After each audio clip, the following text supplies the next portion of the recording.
Hey guys, it's AJ here to talk about do the latest edition, the eighth edition to my Star Wars review series. This one is a controversial one. This is Star Wars: The Last Jedi, released in 2017. Now, like we said in the previous one, which was The Force Awakens, this is the sequel trilogy. This is the second part of the sequel trilogy. And why is this one so controversial? Because, like I said, 2 years before, in 2015, everybody loved new Star Wars. Everybody loved the direction that Disney was taking the franchise in. They were like, okay, Disney is doing a pretty good job.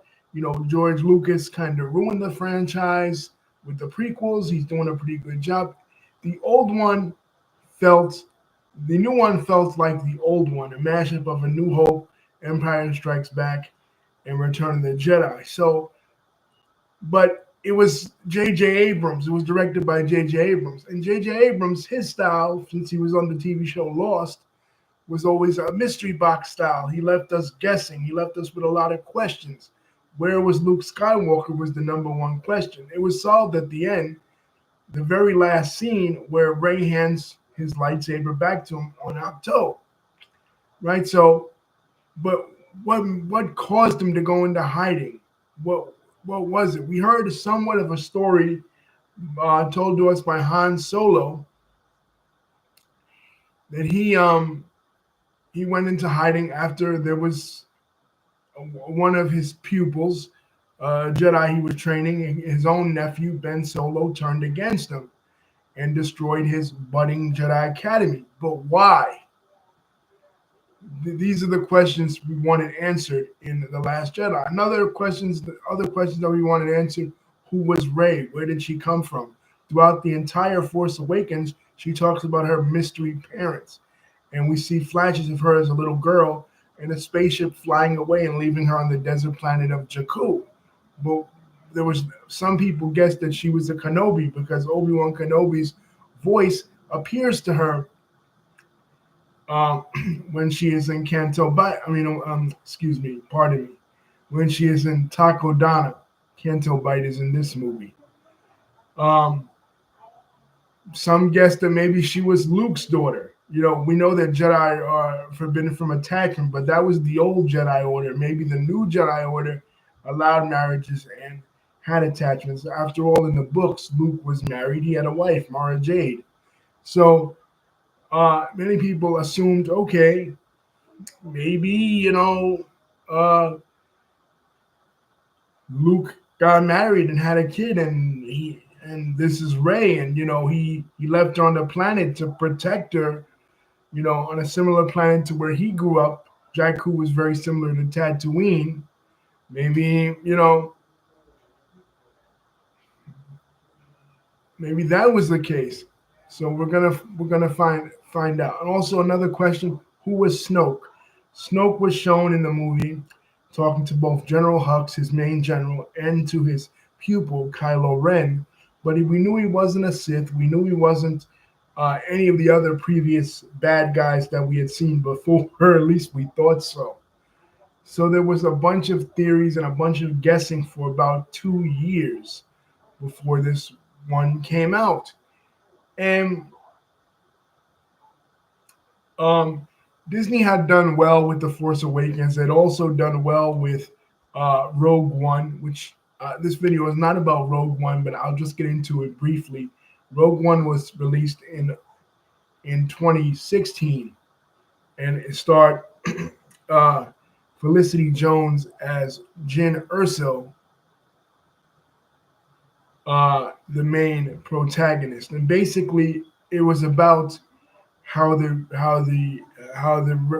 rebels in the original trilogy got the plans to the Death Star and discovered the secret weakness in the Death Star, and it was emotional because the story behind it is Jyn Erso, Felicity Jones' character, is the daughter of the man Galen Erso who designed the Death Star.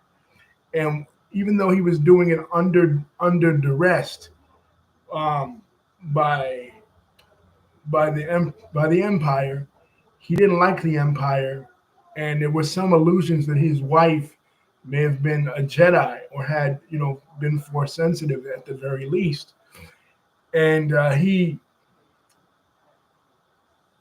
died. He was killed, but his daughter became a rebel trained by Saw Gerrera, who was played in the movie by Forrest Whitaker, and the daughter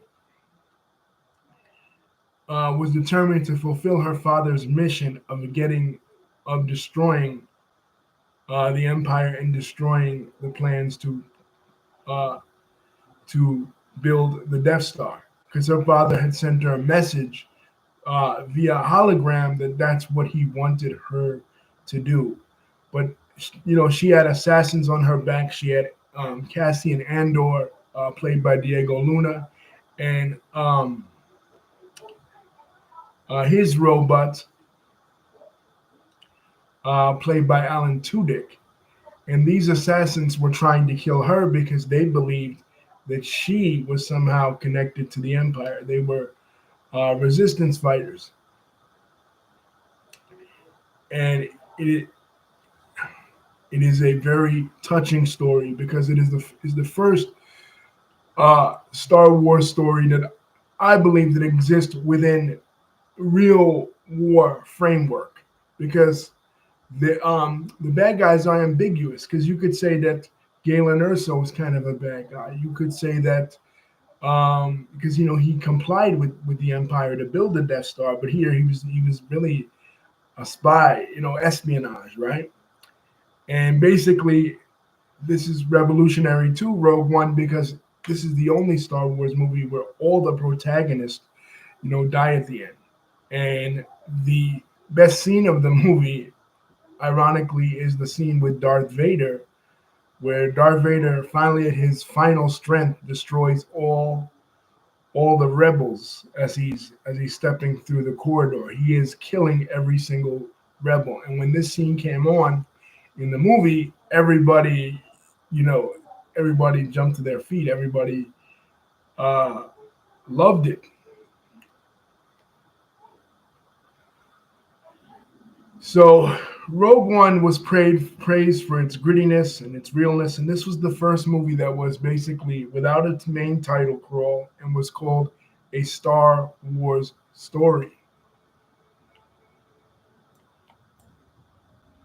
So when the next saga movie was coming out, the next main storyline movie, people were like, okay, this is going to be great, because uh,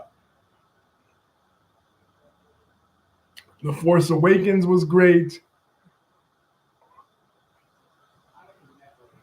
Uh, Rogue One was great. By the way, the droid that Alan Tudyk plays is K2SO, um, which he also dies. I think he is one of the better droids in the movie because he was a former Imperial droid turned good.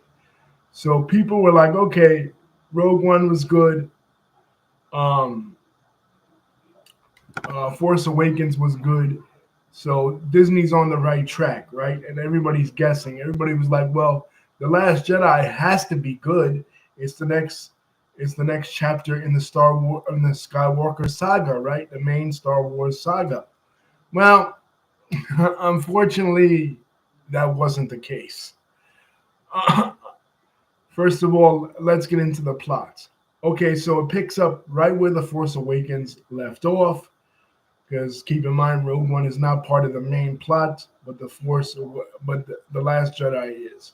So right after the Battle of Starkiller Base, the Resistance, it kind of muddies the water, because like, what's the difference between the Rebels and the Resistance? Basically, well, the Resistance is still in power, but they're fighting again. They're trying to resist this encroachment of neo-fascism called the First Order, whereas the rebels aren't in power and they're rebelling against the Empire. So they're kind of the same people in a way, because like both are led by Princess Leia, and so Princess Leia is here,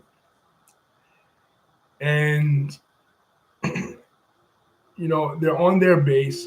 Finn awakes, and Finn is like, "Where's Rey? Where's Rey?" Because the last time he was awake, keep in mind, he tried to fight off Kylo Ren and save Rey. So he's like, "Where's Rey?" They tell him basically that Rey has gone to Octo to look for Luke Skywalker, and Poe Dameron takes it upon himself to attack the First Order, and he to kill a First Order uh, dreadnought,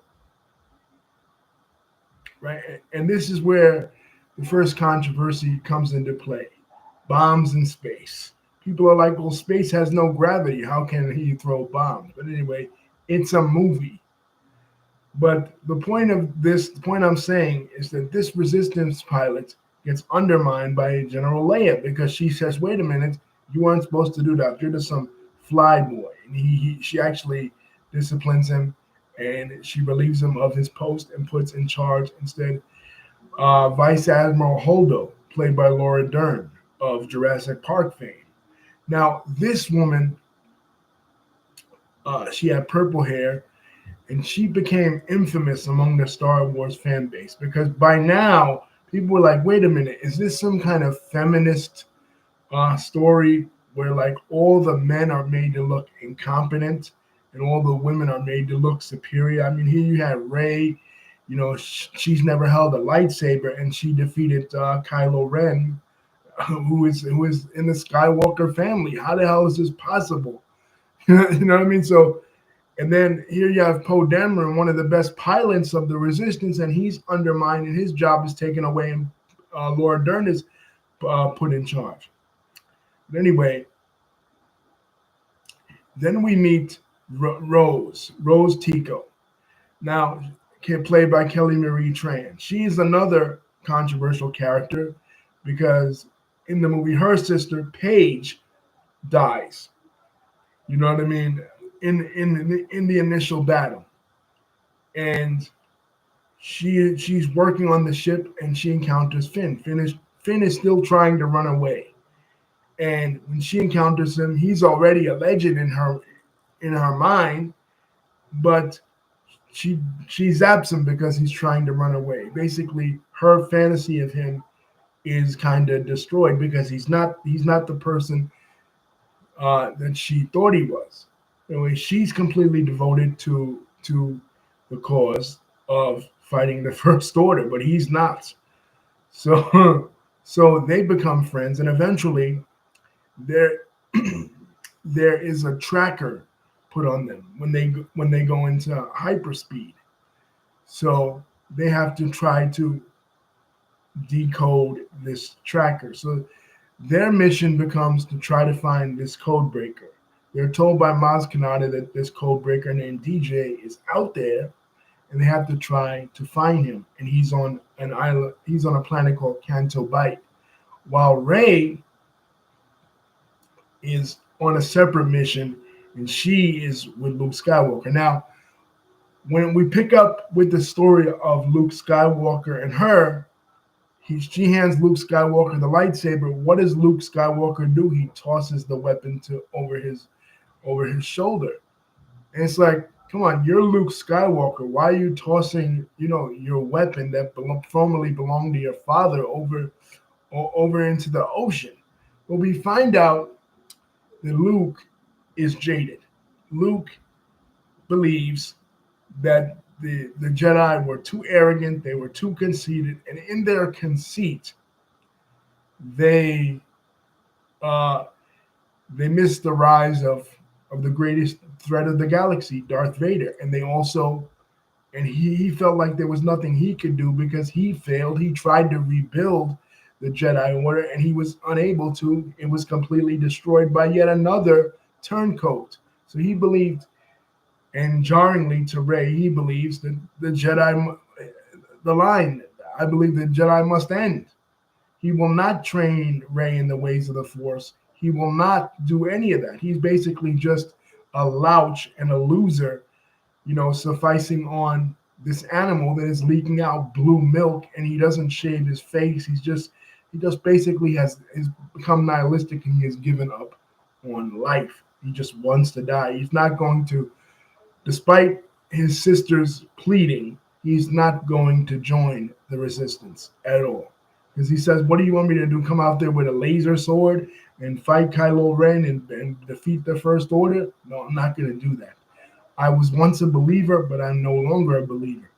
So you're like, wait a minute, what the hell happened to Luke? He was so optimistic. He Even when people told him it wasn't possible to turn Darth Vader in Return of the Jedi, he did it anyway. Now he's completely jaded. What happened to him? So Ray can't really figure it out. And then when he finds out Han Solo is passed away and Han Solo was dead because uh, Chewbacca comes with him. He comes with Ray to Octo, so he sees the Millennium Falcon. He sees Chewbacca, but he doesn't see Han Solo. And they tell him basically Han Solo, passed away and was killed. And he becomes even more jaded. But finally, he says, "You know what? After all that pleading that Ray is doing, Ray is pleading with him to train her in the ways of the Force. He finally says that he will teach her 3 lessons. And he has her meditating, right? But he senses in her something that is so strong, a force that is so strong that he hasn't been met with in years, that he hasn't been met with since he was training Kylo Ren initially. And that makes him even more scared to train her in the ways of the Force. But she's telling him, listen, I want to know my place in all this. This is why I've come this far. This is why I continue with this mission, because I want to know who I am. Where do I fit in this story? Why am I so strong with the Force? Tell me, train me in something, right? So she's not getting the answers that she seeks from Luke. So who gets in contact with her is Kylo Ren. Her and Kylo Ren start to communicate with each other through the Force. Even though they're not in each other's presence, they start to communicate with one another. And there's a funny scene that everyone talks about where Kylo is speaking to her, through this Force-like Skype without a shirt. And we already sensed the tension between them in the first movie when Kylo took his mask off and she initially looked at him like he was really attractive to her. So there's kind of, at this point, there's kind of sexual tension established between the two. But she's like, put a shirt on, because here she is. She's been isolated for years. She's never been around any guys. And now she's starting to experience feelings that she has never experienced. It's kind of like a spring awakening type thing. So, but Luke, seeing this and knowing her potential, right, gets completely angry and then says that he's not going to train her anymore. So they have a fight, and actually, Luke kind of lets her win in this duel that they have with each other. Because one thing about her is that she is very arrogant. She's confused, but she's arrogant in her powers. And people criticized her, saying that she was a Mary Sue, that she never really faced any obstacles. I disagree with this assessment. I think she faced a lot of obstacles, but her obstacles weren't eternal, because once she finds out, and once the audience finds out from her discussions with Kylo Ren, that it was Luke who tried to kill Kylo Ren preemptively. He had sensed the dark side within Kylo Ren, and rather than try to bring his nephew back to the light side like he had done his father, this time while Kylo Ren was asleep, he took out his lightsaber and tried to kill him. So it's like, again, Luke's attitude is completely different than what it was last time we saw him in Return of the Jedi. You know what I mean? He's completely jaded. But Rey is not jaded. She believes that she can turn Kylo Ren. And Kylo Ren also believes that he can turn her. So again, it is very similar to Return of the Jedi, where Luke believed he could turn Darth Vader, and Darth Vader believed that he could turn Luke. So they both go to Snoke's throne room, and just like in the previous scene, which caused Kylo Ren to smash his mask and destroy his mask, Snoke basically humiliates him, and Snoke beckons him and says, "Strike down your enemy," right? And we all think, as we're watching this, we all think, "Oh shit, Snoke is gonna." I mean, Kylo is gonna turn on Snoke in the same way that his grandfather turned on Palpatine. And he does. He kills Snoke, lightsaber right through his stomach. And now he and Rey are fighting on the good side. He and Rey and Kylo, both beating up Praetorian guards. And you're like, oh shit, Kylo Ren has been being redeemed, but this early. And Rey says, come on, there's still time. Let's get out of here and let's get out of Snoke's ship, the supremacy, and let's, join the resistance. Come on, Ben. But then Ben has a proposal for her. Ben says, deep in your heart, Rey, you have no belonging in this story. You're nobody, but I believe in you. I see the potential in you. And through our connection with each other that we already have within the Force, we can be somebody. Basically, he's in love with her and they're in love with each other. So he's beseeching her in the same way that Darth Vader was beseeching Luke Skywalker on Bespin, and Anakin Skywalker was beseeching Padme on Mustafar. He's basically telling her, listen, you can join me and together we can be ultra powerful because now Snoke is dead, right? There is no more Snoke. He can now take over the Force First Order and become the supreme leader and reign with her at his side. But she says, Ben, don't do this. She's echoing Padme, don't do this. This is not the way. Please don't go this way. Please come with me and please turn back to the light side. So there's a tug of war between them over Luke Skywalker's lightsaber. And this causes the lightsaber to break and bifurcate. So now what? We've seen goodness within Kylo Ren because when he had the chance to blow up his mother's ship, he did not kill his mother. He did kill his father, but he did not kill his mother, right? But the mother got caught in the blast anyway, and she's now in a coma. So she's in a coma. He still has goodness within him. He killed Snoke. So what's going to happen now? So the Resistance and the First Order have a battle on Crate, which is a soul planet, right? And Finn is now fully plugged in because Finn and Rose have gone to Canto Bight. They've freed a lot of the slaves.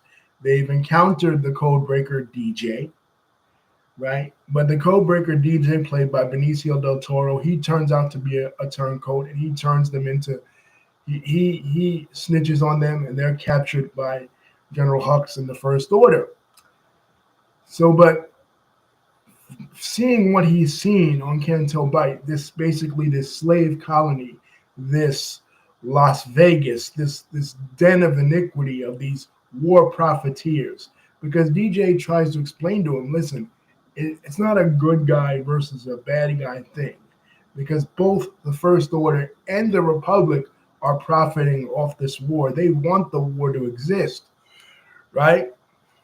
So it's kind of like Kylo Ren. Kylo Ren is not turning, he's not turning on Snoke and turning to the light side. No, he's saying destroy it all. Destroy the Resistance, destroy the Republic, destroy the First Order, destroy the Jedi, the Sith, all of it. Let the past die. Let's move on. So this is basically a postmodernist approach to Star Wars, right? So in the same way, they're saying that the war is in vain itself, and the war doesn't matter. In that same vein, they're saying that the spiritual struggle between good and evil doesn't matter. Originally, Star Wars started off really Manichaean. There was good and there was evil. Like I said, in a morally ambiguous time of the late 1970s, Star Wars approached they didn't Star Wars, the writer of Star Wars, George Lucas, he didn't go along with the culture. He didn't embrace moral ambiguity. In his mind, the Empire was the evil and the rebels were the good guys. There was no moral ambiguity. There was no moral ambiguity at all. But in this one, they are embracing moral ambiguity. They are embracing shades of gray. You know what I mean? And that angered a lot of the fan base because they felt, hey, that's not what Star Wars is about. Star Wars is not about moral ambiguity. Star Wars is not about the evils of war itself. Star Wars is about fighting a war, yes, but fighting a war for righteousness, not fighting a war for profiteering. So the fact that they had Canto Bight, which was this slave colony, the fact that they had, war profiteers, right, looking like it was freaking uh you know uh 007 movie, right? Casino Royale, some shit like that, right? The fact that they had this goes against what George Lucas actually believed for Star Wars. There was no more ambiguity within Star Wars. Now you have every character talking about more ambiguity. You have Luke Skywalker denouncing the Jedi.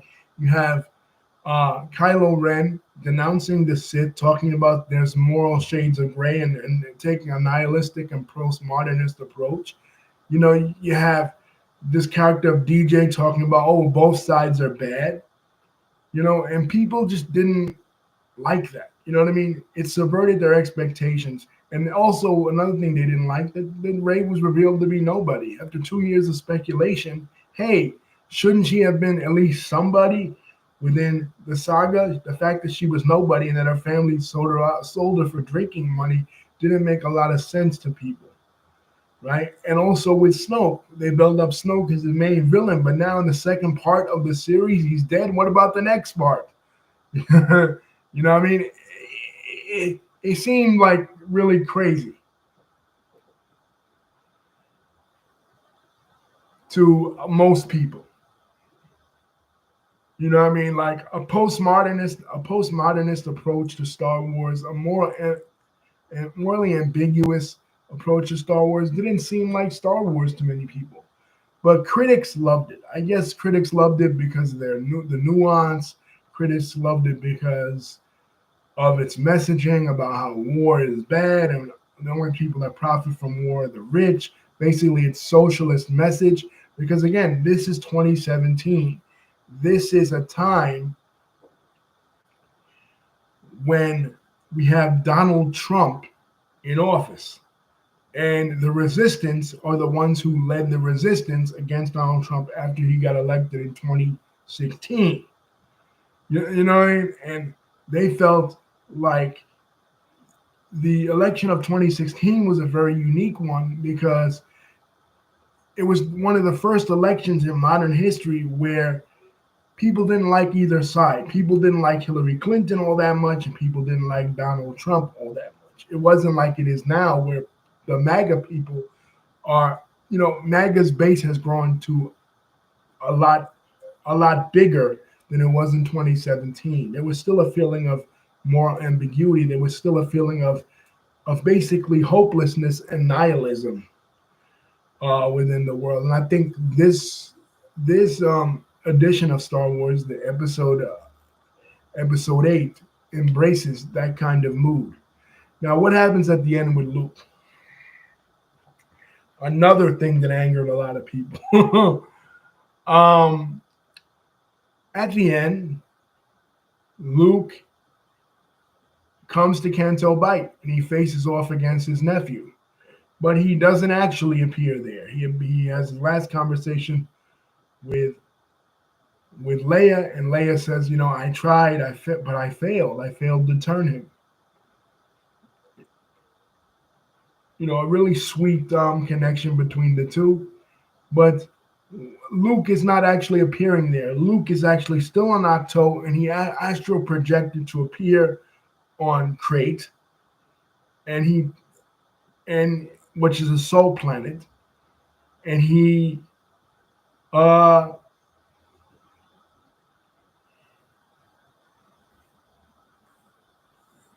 the ghost of Luke, the astral projection of Luke, gets killed by Kylo Ren. So basically, and Finn doesn't give up his life, and Rose delivers one of the most powerful lines of the sequel trilogy. We win by not by saving what we love and not destroy and by not destroying what we hate. So basically, like I'm saying, the idea of a resistance at that time in 2017 was a resistance of love, a passive sort of resistance, and that's what she's embracing.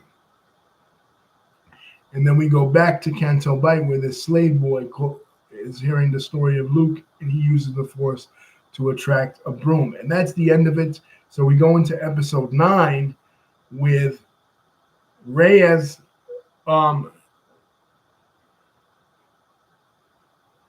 Rey still as the main protagonist, but Kylo Ren is more powerful than ever because not only has he killed his father, but now he's killed his teacher. Now, what was the scene I said where Yoda reappears? This is one of the scenes that was the optimistic um, part of the movie because Luke is struggling. Before Luke astral projects, Luke is struggling with the fact that he failed, the fact that he had a moment of weakness and he almost tried to kill his nephew. And Yoda appears to him. And basically, Yoda's lesson was, you know, we failed too. The Jedi of my day failed with Anakin Skywalker. We didn't see it coming with Anakin Skywalker, and sometimes failure can be the best teacher. He says, what about the Jedi text? I've looked through all these Jedi texts, these sacred Jedi texts. And what does Yoda do? He strikes the tree with light. He strikes a tree with lightning, and he burns the entire corpus of Jedi texts. So basically, this is again postmodernist and anti-intellectual in the sense that there's nothing to be found from history. There's nothing that can be learned from history. It's all about what's happening in the modern day. Everything else is bunk, according to this movie. So I don't think that's necessarily a powerful message, but I think the message that we can find we can learn from our mistakes, and failure is not the end is is a powerful message in this movie. I don't think the movie is all that bad. Critics loved it, but fans famously hated it. There was a visceral reaction to The Last Jedi, even to this day, where people felt like it went against what they wanted Star Wars to be. They believed that everybody should be connected by some cosmic bloodline. They believed that Luke was virtuous and never bad, and Luke could not have a moment of weakness. They believed that the rebellion or the resistance was virtuous and never bad, and there was no moral ambiguity. They believed that if a bad guy was going to kill his teacher, that it should be at the end and he should be redeemed like Anakin Skywalker. This is the Star Wars they wanted, but this wasn't the Star Wars that Rian Johnson was giving them. So it did tremendous in the box office, but it did not do tremendous in the eyes of the fans. So now we move on to Episode 9, The Rise of Skywalker, where once again they're firing Rian Johnson. Rian Johnson was supposed to do his own trilogy. Like this is how high of expectations that Disney had for him. They felt that this movie was going to be great. This movie was going to blow things out of the water. It was going to be so postmodernist, and it was going to be so expansive, and it was going to subvert expectations to such a degree that Rian Johnson was going to be praised, and Rian Johnson was going to have his own trilogy. But that didn't happen because the fans hated this movie. So they're like, okay, this is our version of the prequels. We're going to go back to square one with Rise of Skywalker, and we're going to bring back J.J. Abrams. So that's what they do in Episode 9 in 2019.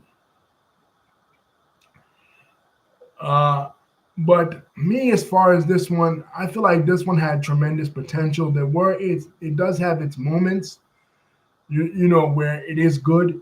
Kylo begging Rey to join him is one of the good ones. When they're fighting the Praetorian Guards in, on Snoke's throne room, that's a good scene. Um, but I could have did without the Canto Bite stuff. I could have did without the preachiness. I could have did without the moralism. I could have did without all of that stuff and the postmodernism of Luke's jadedness. I get the thing with Luke. You know what I mean? Because he's no longer the boy he was. Now he's more jaded. He has PTSD basically. So I get that with him. I get why he feels like it's it's not worth it anymore. That I don't uh, disagree with. That I don't begrudge necessarily. So what are they going to do with episode 9? Now, another thing that another character that received a lot of backlash, almost racist backlash on the level of Jar Jar Binks level backlash, was Rose Tico, Kelly Marie Tran. Kelly Marie Tran is Vietnamese, and there was a lot of racial comments from the fandom, about her, like terribly mean comments. She was a poorly written character. People felt that she was a representation of the phenomenon that was now being called SJW, a social justice warrior, basically a preachy liberal, which was very crazy because George Lucas himself is a liberal, and the story of Star Wars was basically liberal. Every time we had a Republican or conservative in office, um, was when the Star Wars came out and the bad guys were represented by things that these Republican leaders said, like in Revenge of the Sith or in the original Star Wars. But again, the geopolitics of the day determined who was good and evil. Because remember, I said in the 80s, Ronald Reagan incorporated the Empire versus Rebellion theme into his story about rebels against communist regimes, particularly those of the Soviet Union, like the Afghan Mujahideen. You know what I mean? So the narrative of rebellion and autocrat could be used to represent both sides. So in this case, they felt like, oh, well, since Republicans were in power, the bad guys were the first order, like this neo-fascism. They always framed Trump and the MAGA movement as neo-fascist, right? So the fan base that was largely conservative, they were like, no, we reject that. We reject that narrative. For the first time ever, they rejected the main corpus of the Star Wars theme, which was leftist rebels against an autocratic regime. Like, no, we don't go along with that. Like we see the political apparatus as the liberal establishment oppressing us, oppressing the MAGA movement. So we represent that. We just view The Last Jedi as liberal garbage because the same thing that they hated Poe Dameron for later, Laura Dern's character does the exact same thing. She sacrifices herself, and nobody says jack shit about it. And the fact that Luke Skywalker astral projected and he achieved moksha or nirvana, tying into the Eastern religious metaphysics of it, didn't connect with a lot of people. They're like, oh, well, Luke Skywalker's dead, Han Solo is dead. And another thing that happened in real life was in 2016, the death of Carrie Fisher. Carrie Fisher passed away in 2016 in real life. So it's like you're not going to have Princess Leia because the whole focus of the original trilogy, the sequel trilogy, was supposed to be one movie surrounding Han Solo in the mentor role, another movie surrounding Luke in the mentor role, and another movie surrounding Leia in the mentor role. But you can't have that in 2019 because Carrie Fisher, passed away. So what they did in Rogue One, she passed away right before Rogue One came out, but she had done most of her scenes in The Last Jedi was really her. So they did a CGI version of her at the end of Rogue One. And, she did her scenes for The Last Jedi. But what were they going to do for Rise of Skywalker? They still had some footage of her in Rise of Skywalker, but it causes them to have to do a major change in the plot when it comes to one of the pivotal scenes between her and her son. So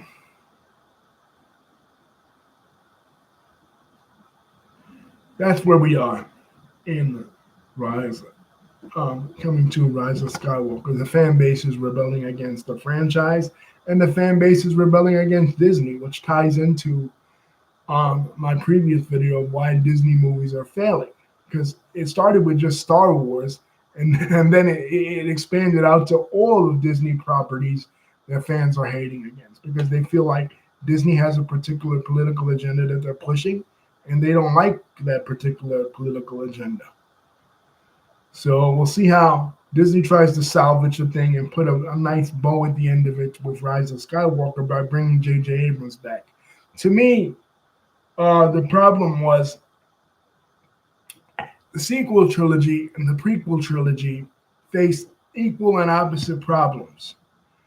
In one, you had too many hands in the pot, too many different directors with too many different visions.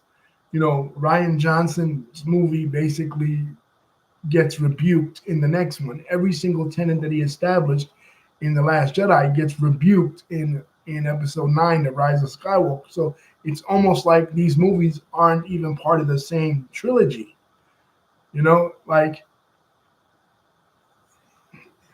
he had too many hands in the pot. It was basically done by committee. And as we know as wrestling fans, one of the things that led to the dissolution of companies like, say, WCW was too many hands in the pot, too many decisions by committee. There has to be a there has to be a time when the buck stops here. As Harry Truman said, it has to be. You can't have too many Indians and you can't have too many chiefs and not enough Indians. There has to be leaders and there has to be followers, right? But everybody was having a say, all these different visions, and it just went wrong. I don't feel like it was really the political messaging that made this trilogy suck. I feel like it was the lack of direction that made this trilogy suck. You know, because as we'll see in the next side movie that they do, Solo suffers from something very similar. But I think a lot of the blowback that comes with 2018 Solo, which is another prequel, a prequel about the life of young Han Solo, comes from the fact that people didn't like The Last Jedi. So while The Last Jedi does good financially, um, Solo becomes the first Star Wars movie to ever fail in the box office, and that causes Disney to do a complete 180 to where they had this plan to release a Star Wars movie every year, but now they're like, oh shit, Solo failed, so we're gonna do a complete 180 and we're gonna flip it all around and we're going to say, you know what, fuck it, we're not going to do another Star Wars movie. So I feel like the sequels and the prequels suffer from equal and opposite problems. What the prequels suffered from was lack of diversity of opinion. You know, George Lucas was surrounding himself with a lot of yes men, right? And they were kissing his ass and they weren't telling him when certain shit sucked. Similar to Vince McMahon in his latter days in WWE, right? They weren't telling him, listen, this sucks. We're not doing this. Let's go a different direction and adding their input to his vision. Well, sticking with his vision, but tweaking it a little bit. Whereas with Rise of Skywalker and The Last Jedi, it wasn't anybody's main vision and somebody else just tweaking it. J.J. Abrams set out a vision with The Force Awakens, and then Ryan Johnson just came along with an eraser on the blackboard and said, no, we're not doing this. We're going in a completely different direction. You can't have autocracy and you can't have a dictatorship with ideas. You have to take suggestions. And if you don't, it will lead you to the prequels, but you have to have a concrete vision. You have to have a concrete direction that you're going in. Everybody can't be saying different things and then going with every different thing, every different chapter. That's where the sequels went wrong. Where the original trilogy went perfect was that you had a diversity of opinions, but you also had a clear vision. And that's the difference.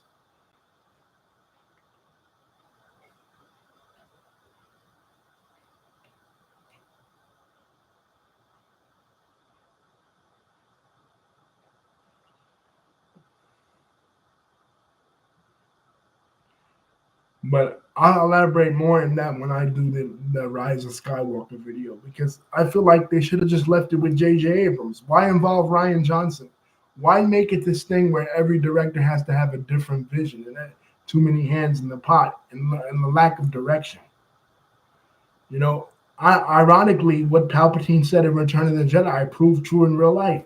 They paid the price for their lack of vision. They had no concrete vision. They had no concrete objective when it came to the sequel trilogy.